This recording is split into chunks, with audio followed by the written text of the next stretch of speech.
untuk tim prophetic. Tuhan memberkati. Baik, puji Tuhan, haleluya. Semuanya bersukacita hari ini, pasti, amin. Amin.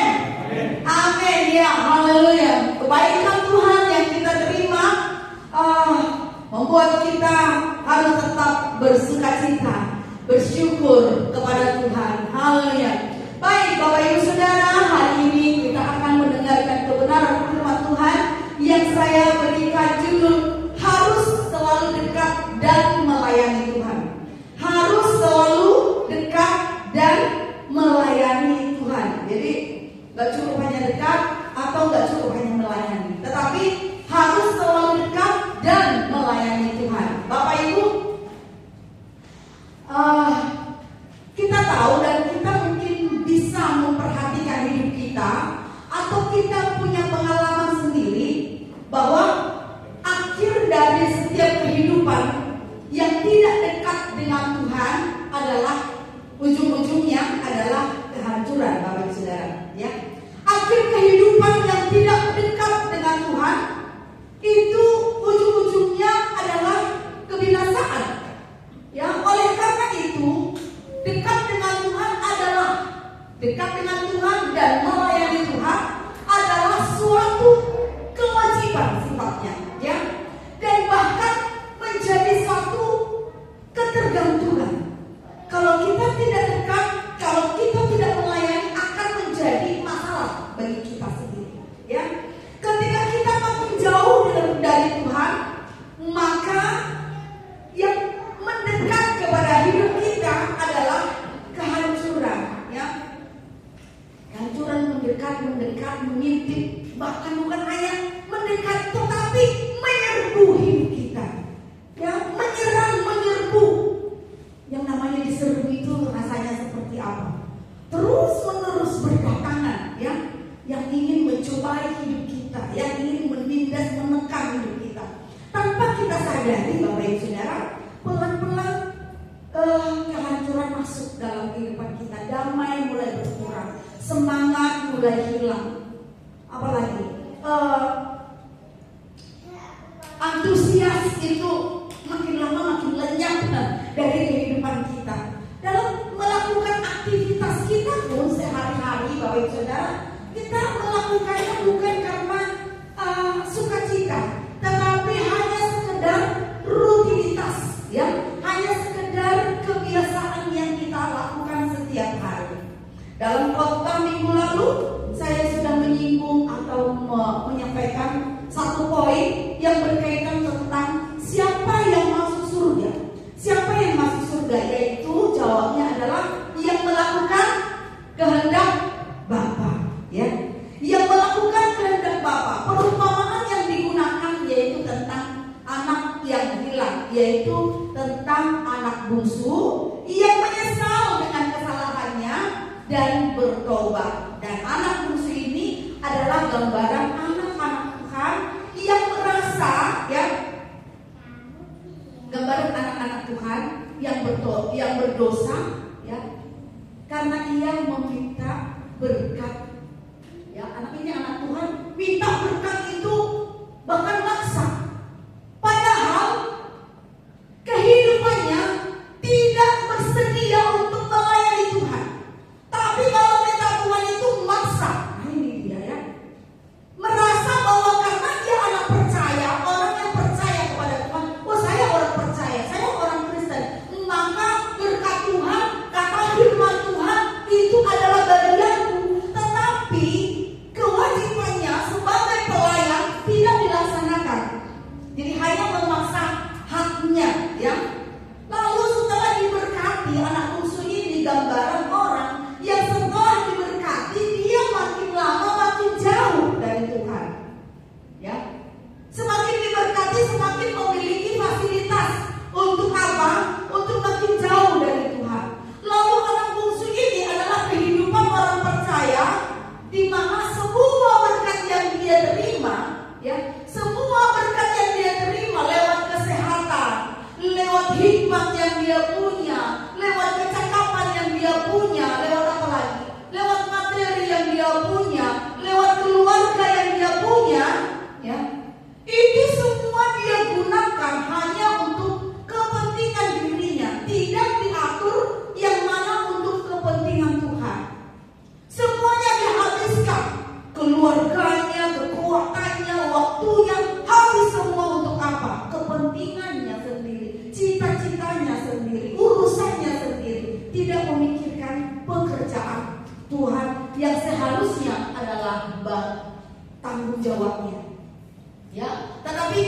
bisa melihat Bapak Ibu Saudara, hidupnya si anak bungsu ini yang jauh dari bapaknya, ujung-ujungnya hidupnya hancur, ya.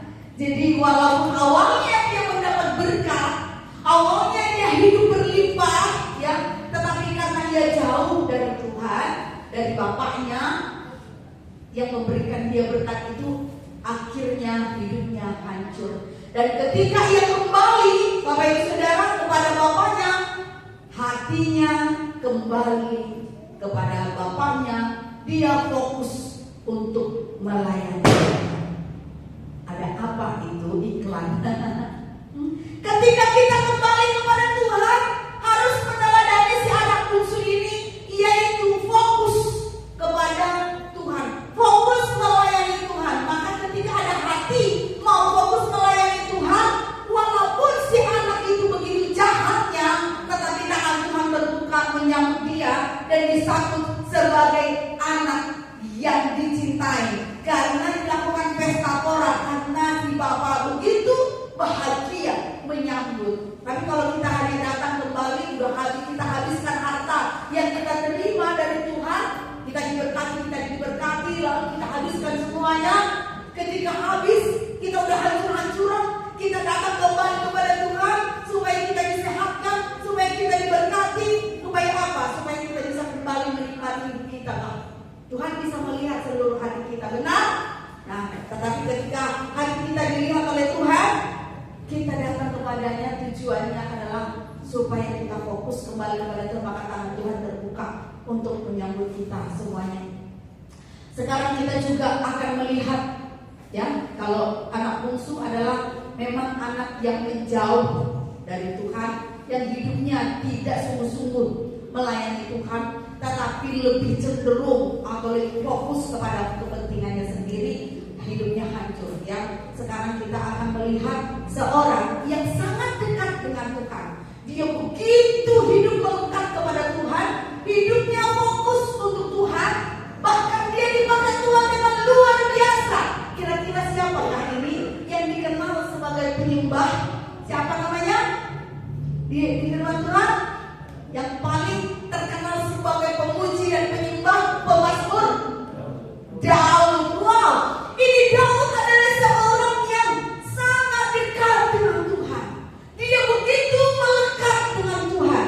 Dalam segala aktivitasnya sebagai penggembala, dia mengisi waktunya dengan memuji dan menyembah. Ya, namanya adalah Daud, seorang yang dipakai Tuhan dengan luar biasa. Dalam menggembala dombanya, dia tetap menyembah Tuhan, dia tetap memuji Tuhan dengan kecapinya. Jadi waktunya diisi untuk memuji dan menyembah Tuhan. Tetapi saat dia sedikit lengah, waktu itu dia sudah menjadi seorang raja, ya. Dia sedikit lengah dengan kebiasaannya yang dekat dengan Tuhan, yang melekat kepada Tuhan, yang sungguh-sungguh melayani Tuhan. Langsung Bapak Ibu Saudara, ya, musuh menyerbu dia. Bukan hanya didatangi, tetapi diserbu. Pribadinya, kehidupannya diserang. Ya, kita baca dalam 2 Samuel 11. 2 Samuel 11 ayat 1 sampai 11. 2 Samuel 11 ayat 1 sampai 11. Baik, demikian firman Tuhan, ya. Kita akan baca bergantian mulai dari saya dan kemudian Bapak Ibu Saudara ayat yang kedua sampai ayat yang ke-11. Demikian firman Tuhan Daud dan Batsheba. Pada pergantian tahun, pada waktu raja-raja biasanya maju berperang, maka Daud menyuruh Yoab maju beserta orang-orangnya dan seluruh orang Israel. Mereka memusnahkan Bani Ammon dan mengepung kota Raba, sedang Daud sendiri tinggal di Yerusalem. Bapak Ibu, sekali peristiwa ketika Daud bangun di tempat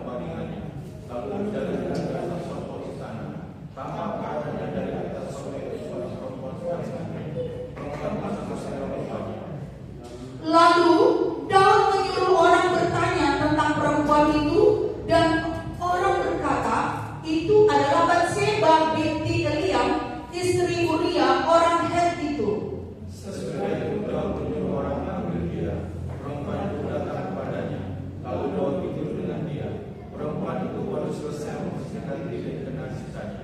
Kemudian mengambil perempuan itu ke rumahnya. Lalu mengandunglah perempuan itu dan disuruhnya orang memberitahukan kepada Daud demikian, aku mengandung. Lalu Daud menyuruh orang tua mengatakan, sungguhlah apabila orang itu datang kepadaku, maka Daud menyuruh dia menghadap Daud.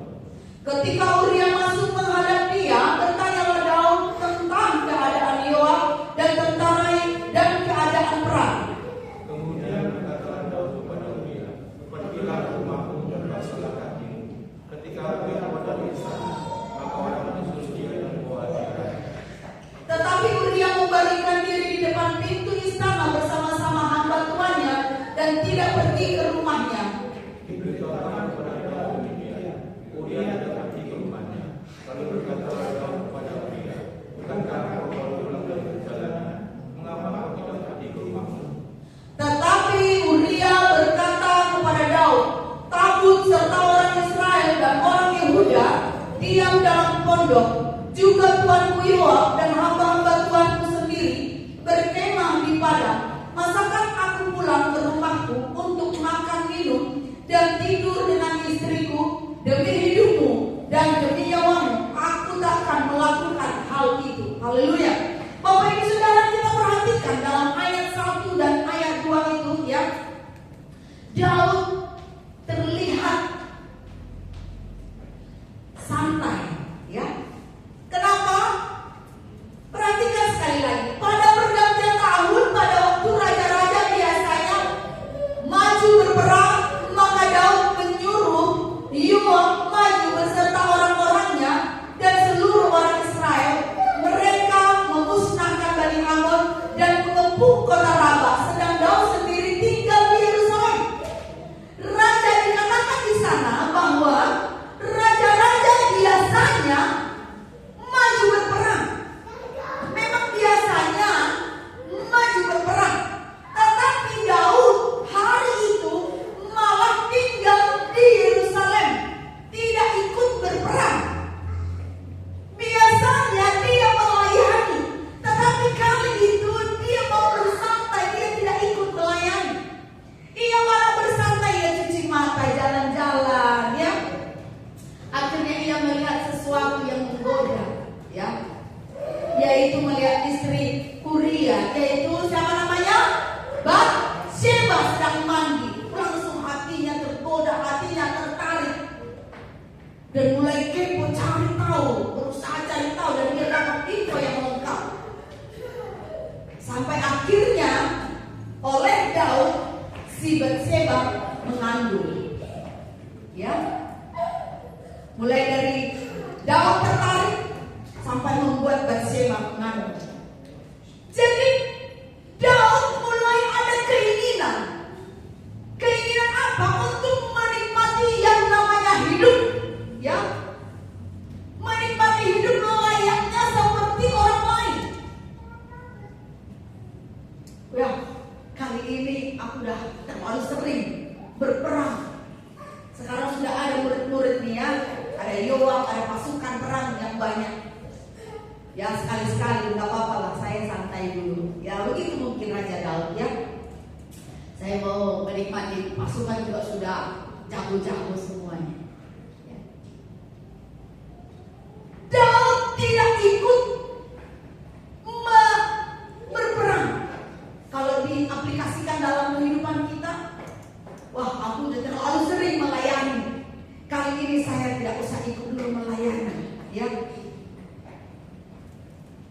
Bahkan dalam ayat 11 dia mau lebih bersantai lagi, tidak ikut beribadah, tidak ikut menghormati hadirat Allah.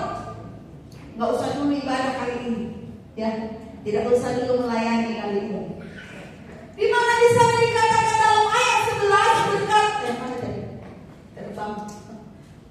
Tetapi Uria berkata kepada Daud, tabut serta orang Israel dan orang Yehuda diam dalam pondok, juga tuanku Yoab dan hamba-hamba tuanku sendiri berkemah di padang. Semua orang pergi berperang, ya pasukannya pergi berperang.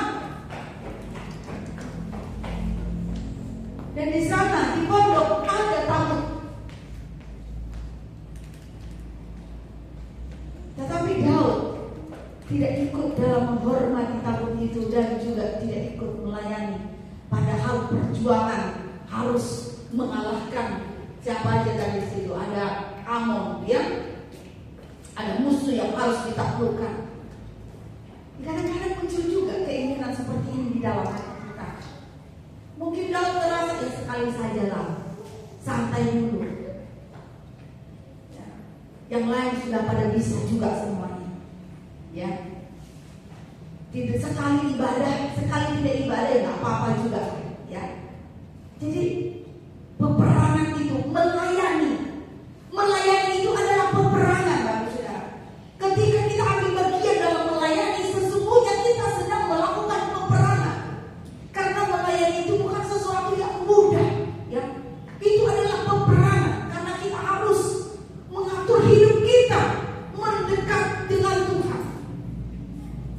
Dan tujuan kita melakukan pelayanan adalah tujuan untuk mendapatkan kemenangan juga.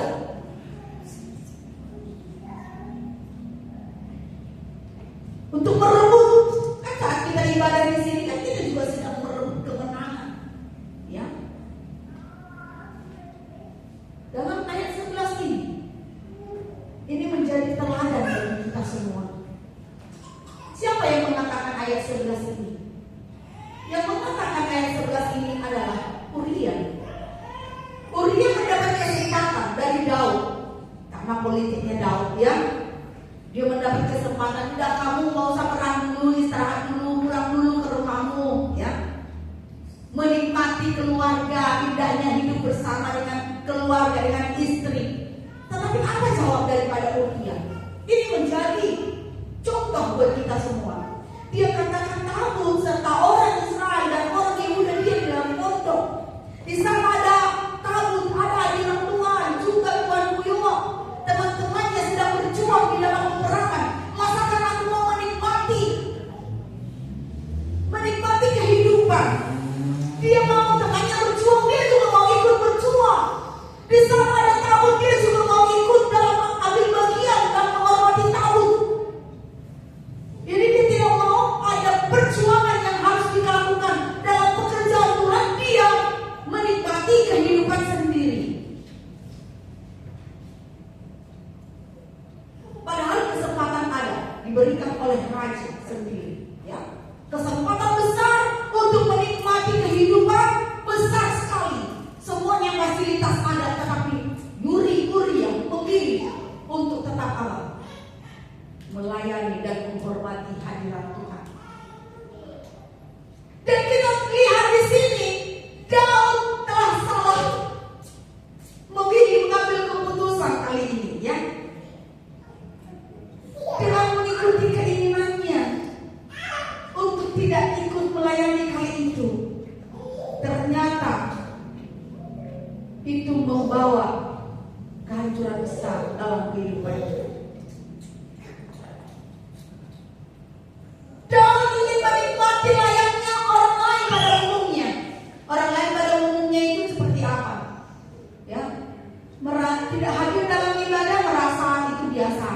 Tidak ikut melayani itu juga biasa. Dan yang anehnya, hidup mereka tetap sepertinya lebih diberkati. Betul? Ya.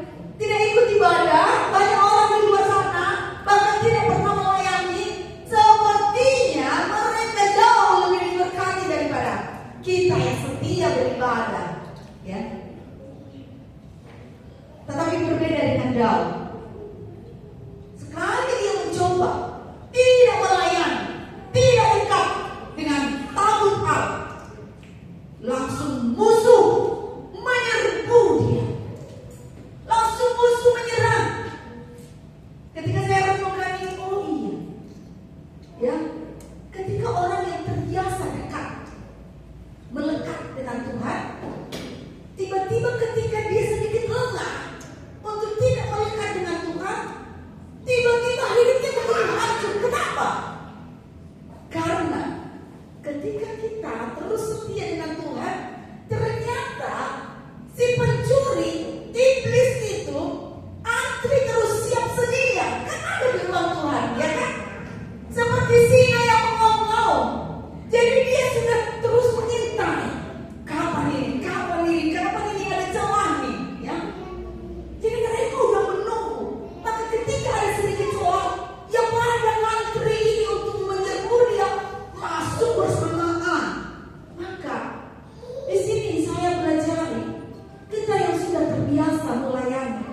terbiasa dekat dengan Tuhan, ketika kita sedikit buka celah, ya, kita habis-habisan dihancurin.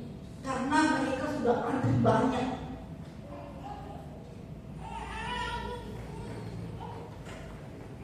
Maka tidak heran kalau ada seorang hamba Tuhan sekali melakukan kesalahan langsung ketahuan dalam hidupnya makin hancur, ya kan? Sementara yang lain dia dekat dengan Tuhan dan terus-menerus hidup di dalam dosa biasa-biasa aja kayaknya, ya. Si Daud mulai ketika dia sedikit lengah, sedikit bersantai dengan pelayanan, langsung cobaan datang. Dia mulai tergoda untuk jatuh di dalam dosa.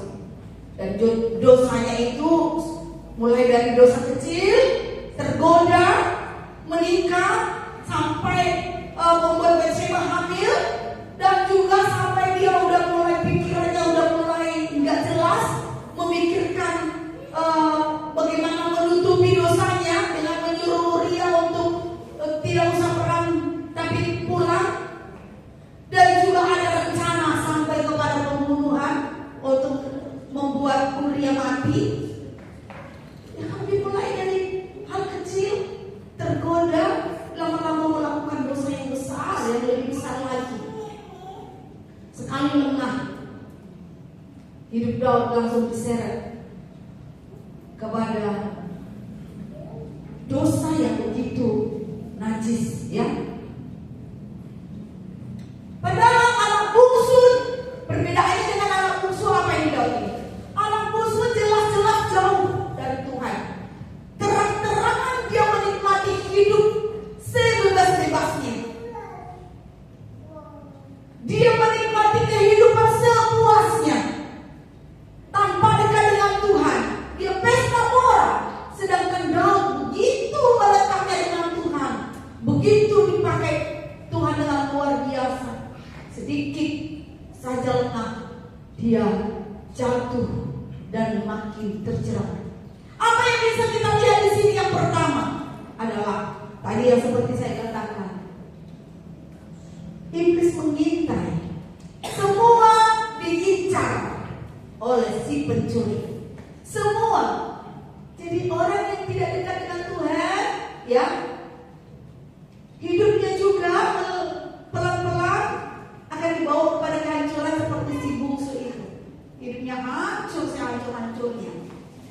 Begitu juga dengan yang dekat dengan Tuhan. Cuma ketika orang yang dekat dengan Tuhan, ya, dia belum bisa dihancurkan, tapi dia sedikit lengah, langsung bertubi-tubi, ya kan? Jadi semua diincar oleh pencuri. Tapi si bungsu untung masih ada kesempatan bertobat. Bagaimana kalau tidak ada niat untuk bertobat? Ini ngeri, ya kan? Udah hidupnya hancur jauh dari Tuhan, tidak ada niat pula tuh dalam hati untuk bertobat. Ya binasa selamanya. Yang biasanya jauh dengan Tuhan saat melakukan dosa, ya, mata semua orang melihat biasa aja. Tetapi orang yang dekat dengan Tuhan sekali dia berdosa, langsung terlihat begitu jahat dan serangannya memang terasa lebih hebat, ya, karena itu tadi, ya, tidak terbiasa berbuat dosa sehingga dilakukan dengan sembunyi-sembunyi, ya kan? Kalau nggak biasa melakukan dosa dosa itu dia sembunyi-sembunyi, ya. Dan ketika dia tahu, dan dia juga tahu kalau dia melakukan dosa, si Daud ini, dia sadar dia telah berbuat dosa, maka mulai ada keinginan untuk menutupi. Ya kan, kalau kita tidak biasa mencuri, tiba-tiba kita terlanjur mencuri, kita akan malu sekali kalau ketahuan, ya kan? Kita akan berusaha menutupi. Berbeda dengan udah punya kebiasaan mencuri, ya biasa aja buat dia. Tapi buat Daud itu sangat berat sekali ketika semakin berat berat yang dia hadapi, yang dia dosa yang dia lakukan semakin besar. Jadi hari ini kita belajar bahwa semua kita diincar oleh pencuri untuk dihancurkan. Jadi oleh karena itu cara menjaga hidup kita hanyalah dekat dengan Tuhan. Kemudian yang kedua, wajib bergantung kepada Tuhan. Wajib bergantung kepada Tuhan. Wajib melayani Tuhan. Tadi judulnya apa? Judulnya harus dekat dan melayani Tuhan. Wajib melayani itu suatu kewajiban. Dekat dengan Tuhan itu suatu keharusan dan bahkan suatu ketergantungan. Begitu kita tidak bergantung dengan Tuhan, maka cepat atau lambat hidup kita akan semakin hancur. Lalu apa yang harus kita lakukan, Bapak Ibu Saudara? Jika kita merasa kita seperti anak bungsu, terbiasa jauh dari Tuhan, terbiasa hidup dalam dosa, terbiasa hancurnya gelap, hatinya gelap, pikirannya kotor, itu udah biasa terus-menerus setiap hari dilakukan. Atau kita seperti seorang Daud yang belajar untuk dekat dengan Tuhan setiap hari, belajar untuk dekat dengan Tuhan, belajar untuk sungguh-sungguh melayani Tuhan, tetapi terkadang ada kelalaian yang kita lakukan, ada rasa malas, ada rasa jenuh, ada rasa ingin tidak melayani dulu, ada rasa tidak ingin beribadah dulu, ya kan? Maka mari cepat-cepat untuk ambil tindakan, yaitu bertobat seperti si bungsu. Datanglah kepada Tuhan, mendekat. Ketika kita ada rasa ingin bertobat dan kita mendekat kepada Tuhan, dan harus diambil keputusan, yaitu apa? Untuk fokus. Fokus apa? Fokus melayani kembali, ya. Sehingga walaupun hidupnya sebelumnya begitu bebas si bungsu ini, tetapi saat dia kembali, sekalipun hidupnya begitu rusak, tapi karena ada di hatinya kembali kepada Tuhan dan fokus kembali mau melayani Tuhan, tangan Tuhan begitu terbuka untuk menyambut dia. Atau mungkin kita seperti Daud, kita yang sudah berusaha terus untuk dekat, untuk melayani Tuhan, tetapi terlanjur pernah lalai, tidak dekat dengan Tuhan, terlanjur lalai untuk bersantai-santai, tidak melayani Tuhan. Maka apa yang harus kita lakukan adalah seperti Daud, kembali bertobat. Pada saat seorang hamba Tuhan itu Nabi Nathan datang kepada Daud dan menegur dia, nah ini menjadi teladan bagi kita, ya. Menegur Daud, hamba Tuhan menegur Daud akan kesalahannya, maka Daud bertobat. Dia tidak merasa apa, menuduh, menghakimi. Biasanya kan orang yang berdosa ketika ketahuan, biasanya kan merasa enak aja menuduh sembarangan, enak ya kan, untuk menutupi. Tetapi Daud, dia mengakui kesalahannya. Kita buka dalam 2 Samuel 12 ayat 13. 2 Samuel 12 ayat 13 sampai 16 sampai 16 kita baca, ya. 2 Samuel 12 ayat 13 sampai 16. Baik, saya bacakan untuk kita semua. Demikian firman Tuhan. Lalu berkatalah Daud kepada Nathan, aku sudah berdosa. Nah, ini pengakuan dia, ya kan? Aku sudah berdosa kepada Tuhan. Ketika Nabi Nathan, hamba Tuhan, menegur dia berkata, aku sudah berdosa kepada Tuhan. Dan Nathan berkata kepada Daud, Tuhan telah menjauhkan dosamu itu, engkau tidak akan mati. Luar biasa Tuhan kita. Sekalipun si Daud melakukan dosa yang begitu bejat, tapi ketika ada hati yang merendahkan hati, ya, Daud merendahkan hati, dia tidak menggunakan kekuasaannya sebagai raja, enak aja main tuduh sembarangan, ya kan? Tetapi dia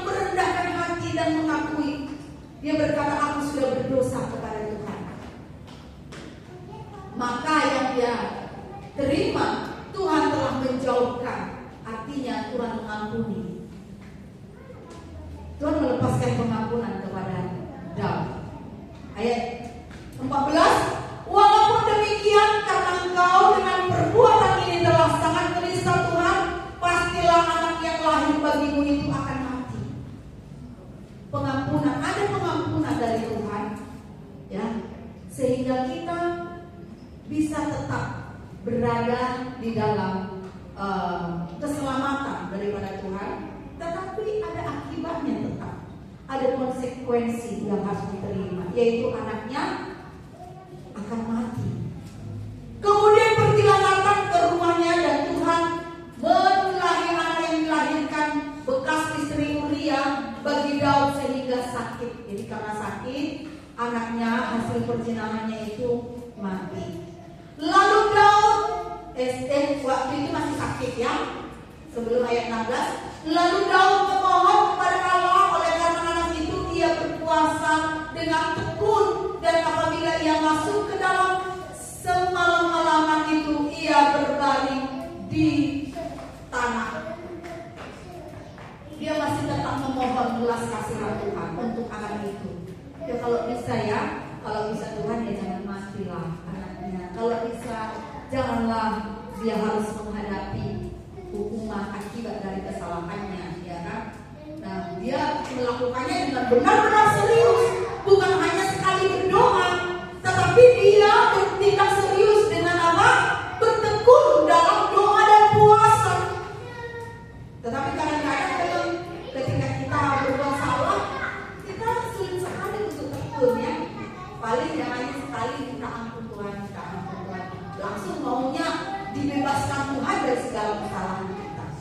Kemudian ayat 17, maka datanglah kepadanya para tua-tua yang di rumahnya untuk meminta ia bangun dari lantai, tetapi ia tidak mau. Juga ia tidak makan bersama-sama dengan mereka. Pada hari yang ke-7 matilah anak itu, dan pegawai-pegawai Daud takut memberitahukan kepadanya bahwa anak itu sudah mati, sebab mereka berkata, ketika anak itu masih hidup, kita telah berbicara kepadanya, tetapi ia tidak menghiraukan perkataan kita. Bagaimana kita dapat mengatakan kepadanya anak itu sudah mati? Jangan-jangan ia mencelakakan diri. Jadi dari sini kita bisa melihat betapa hancurnya Daud, betapa hancur hati dia sungguh-sungguh berdoa kepada Tuhan untuk keselamatan anaknya. Tetapi keputusan Tuhan tetap anak itu harus mati. Dan ujung-ujungnya nanti setelah mati, ya Daud dengan rela menerima konsekuensi itu. Dia tidak marah-marah. Tuhan, aku sudah berdoa sungguh-sungguh, memohon belas kasihan-Mu. Masa Tuhan tidak menjawab doaku? Tidak. Dia tahu keputusan Tuhan. Dia siap menerima keputusan Tuhan. Bapak Ibu Saudara, walaupun Daud begitu melakukan dosa yang begitu besar, tetapi ada ayat yang luar biasa yang Tuhan sampaikan kepada Daud, yaitu bahwa Daud adalah seorang yang berkenan di hati Tuhan. Kita baca ayat terakhir, Kisah Para Rasul 13 ayat 22b. Kisah Para Rasul 13 ayat 22b. Kisah Para Rasul 13 ayat 22b, yang mulai dari tentang, kita baca sama-sama 1, 2, 3. Tentang Daud, Allah telah menyatakan, aku telah mendapat Daud bin Isai, seorang yang berkenan di hatiku dan yang melakukan segala kehendakku. Nah, jadi walaupun dia melakukan dosa yang begitu besar, tapi dia tetap mendapat gelar sebagai seorang yang berkenan di hati Tuhan dan yang melakukan kehendak Tuhan. Melakukan kehendak Tuhan berarti dia pasti masuk surga, ya kan? Jadi Daud seorang yang dikenal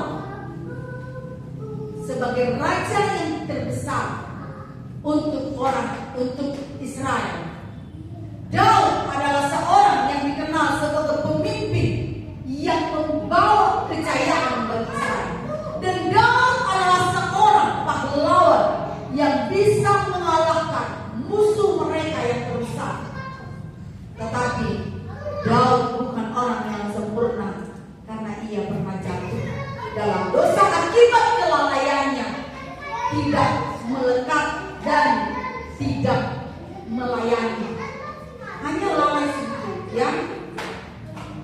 dia pernah lemah, dia pernah salah, dia pernah terjerat dalam kejahatan, tetapi Tuhan berkata, dia berkenan di hatiku. Kenapa?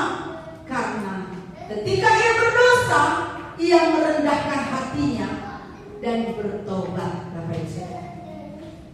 Dan ketika dia datang kepada Tuhan, dia bersungguh-sungguh berdoa, bersungguh-sungguh berpuasa, bersungguh-sungguh bermazmur, menyembah Tuhan.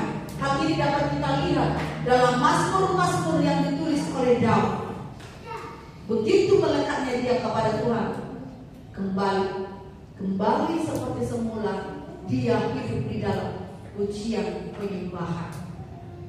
Jadi oleh karena itu Bapak Ibu Saudara, saya mengajak kita semua, seluruh jemaat Tuhan di tempat ini, mari kalau kita mau kehidupan kita terus dalam keamanan bersama dengan Tuhan, maka kita harus memastikan hidup kita dekat dan melayani Tuhan.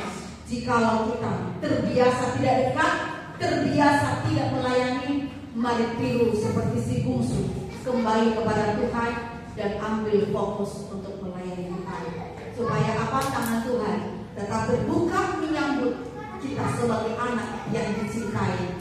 Atau jikalau kita seperti Daud, terbiasa mengatur hidupnya untuk dekat dengan Tuhan, terbiasa untuk serius melayani, tetapi ada kalanya merasa lemah dan lalai di dalam dekat dengan Tuhan sehingga jatuh di dalam dosa, maka tirulah, mari kita meneladani Daud. Mari kita merendahkan hati, mengakui kesalahan kita, dan kembali lebih sungguh-sungguh lagi dengan doa dan puasa datang kepada Tuhan, bermazmur, hidup kembali dalam pujian penyembahan, dan tetap dekat dengan Tuhan dan tetap serius melayani Tuhan. Amin.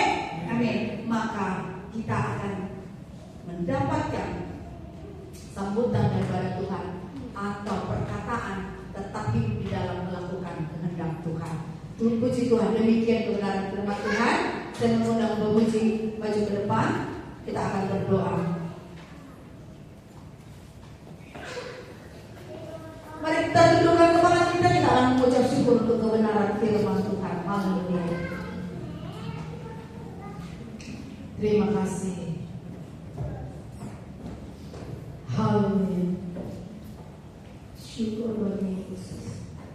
Mari kita merendahkan hati kita di hadapan Tuhan pada saat ini. Terima kasih.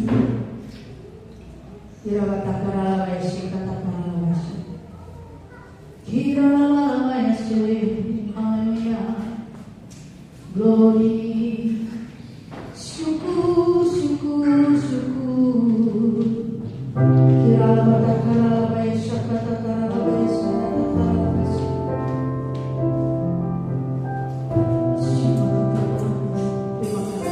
Bapak kami mengucap syukur untuk kebenaran firman-Mu pada malam hari ini. Dia mengingatkan kami supaya kami harus selalu dekat dengan Engkau, supaya kami harus selalu memastikan hidup kami tetap melayani Tuhan, tidak lalai, tidak bersantai, tetapi kami boleh bersungguh-sungguh mengerjakan pekerjaan Tuhan seperti yang dilakukan oleh Uriah di dalam nama Tuhan Yesus. Bergandengan tangan dengan rekan-rekan yang bersama memperjuangkan kemenangan untuk pekerjaan Tuhan. Urapi kami semua ya Tuhan, supaya kami semua menjadi pahlawan-pahlawan yang merendahkan hati, datang kepada Tuhan, mengakui kesalahan dan mengambil tindakan untuk fokus kembali melayani Tuhan di dalam nama Tuhan Yesus. Urapi kami semua dalam nama Tuhan Yesus. Haleluya. Terima kasih. Haleluya. Haleluya. Amin. Saya mengundang petugas perjamuan maju ke depan. Haleluya. Kita akan menerima perjamuan pada saat ini. Saya mengajak kita semua mengarahkan tangan kita ke perjamuan. Mari kita arahkan tangan kita akan minta berkat Tuhan untuk perjamuan pada saat ini. Haleluya. Bapa, saat ini kami berdoa di hadapan-Mu. memohon berkat untuk perjamuan yang akan kami nikmati pada saat ini. Berkatilah perjamuan yang ada di hadapan kami, supaya ketika kami bersekutu dengan perjamuan ini, kami sungguh-sungguh bersekutu dengan tubuh dan darah yang akan terus menyucikan kehidupan kami, yang akan terus menguduskan hidup kami dan melepaskan kami dari segala jerat dosa di dalam nama Tuhan Yesus Kristus. Dan berkati anak-anak-Mu yang bertugas melayani pada hari ini, urapi kuduskan hidup mereka, sehingga hidup kami semua, sehingga kami boleh menjadi berkat untuk umat-Mu. Di dalam nama Tuhan Yesus, darah Yesus mengalir atas kehidupan kami, dalam nama Yesus. Haleluya, amin.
Mari merendahkan hati di hadapan Tuhan dan minta kuasa tubuh dan darahnya bekerja di dalam setiap kehidupan kita.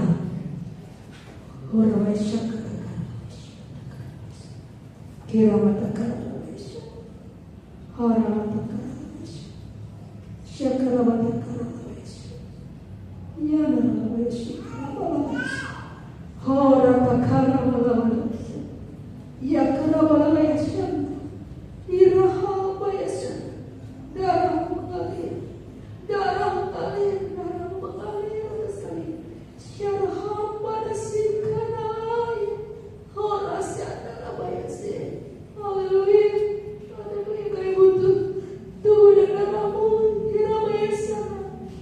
Hiratakaralabayasa. Dalam nama Yesus. Dalam nama Yesus. Terima kasih. Mari angkat roti di tangan kanan kita semuanya. Haleluya. Percayakah Bapak Ibu Saudara bahwa roti yang di tangan kanan kita pada saat ini adalah persekutuan dengan Tuhan Yesus Kristus. Amin. Mari bersekutu dengan tubuhnya di dalam nama Tuhan Yesus.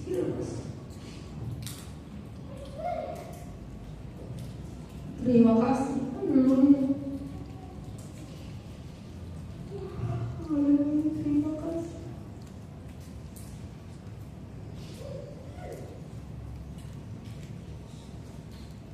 Haleluya. Mari kita angkat cawan melalui kepala kita. Haleluya. Hirabaya syane. Kami butuh darahmu saat ini. Haleluya. Percayakah Bapak Ibu Saudara bahwa anggur yang ada dalam cawan ini adalah persekutuan dengan darah Tuhan Yesus. Mari bersekutu dengan darahnya di dalam nama Tuhan Yesus. Haleluya. Mari ucapkan syukur kepada Tuhan. Haleluya, haleluya. Terima kasih untuk tubuh dan darahmu. Ya Rabbah tangga syakara lama-lamanya. Kami mengucap syukur saat ini untuk tubuh dan darahmu yang kami terima dan menyatu di dalam kehidupan kami. Kami percaya menyelamatkan hidup kami. Kami percaya menguduskan hidup kami. Kami percaya membebaskan kami dari jerat dosa.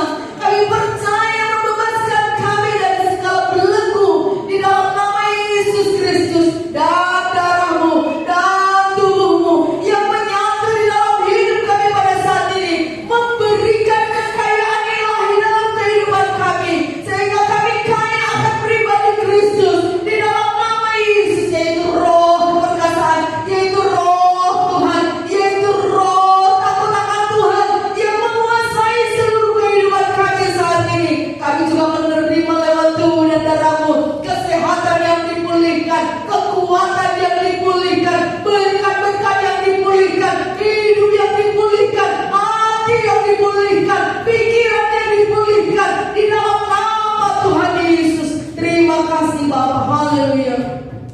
Syukur, syukur, syukur, syukur, syukur, syukur, syukur, syukur, syukur. Mari bersyukur. Hirabatakaralabaya sana, hirabatakaralabaya shikatakaralabaya sana. Dalam nama Yesus, dalam nama Yesus, dalam nama Yesus, darah Yesus, darah Yesus. Terima kasih Bapa. Kami mengucap syukur kepadamu pada malam hari ini untuk firman-Mu, untuk turun dan darah-Mu. Terima kasih. Kami berdoa dan mengucap syukur. Haleluya. Sama-sama kita katakan amin. Tuhan Yesus memberkati. Silakan duduk kembali.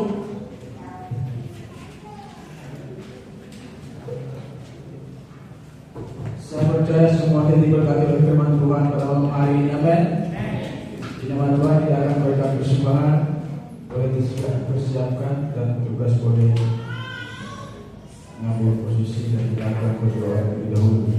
Dalam nama Yesus kami bersyukur untuk firman Tuhan yang telah Kau sampaikan untuk setiap umat-Mu melalui hamba-Mu pada malam hari ini Tuhan. Mampukan kami Roh Kudus untuk menjadi pelaku-pelaku firman. Terima kasih Tuhan dan berkati Tuhan saat ini karena diberikan persembahan. Tuhan kuduskan layakkan dan persembahan kami supaya boleh berguna bagi kerajaan Tuhan di muka bumi ini. Di dalam nama Tuhan Yesus Kristus kami memberikan persembahan dengan berkat kita. Haleluya. Amin.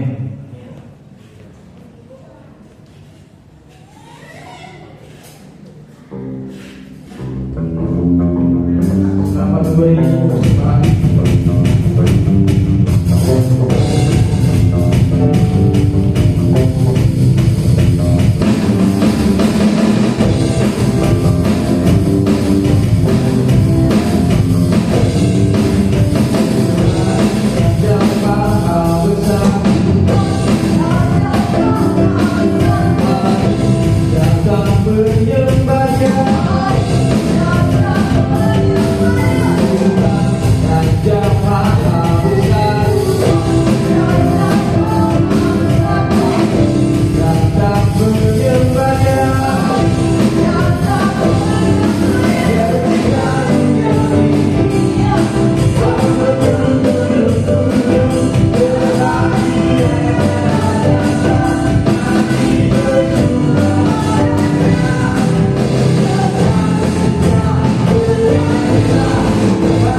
Hari Kamis ada usia bersama kepada jam 7 dan hari Minggu pagi ada sekolah minggu jam 9 pagi, membuat sore jam 5 dan kembali berkumpul kembali di ibadah raya.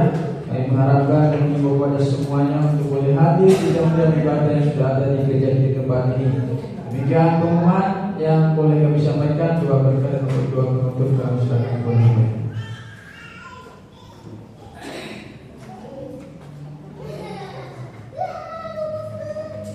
Baik, kita mari agungkan Tuhan kita bangkit berdiri, kita muliakan Tuhan kita. Haleluya, berikan yang terbaik bagi Dia. Haleluya.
kepadamu.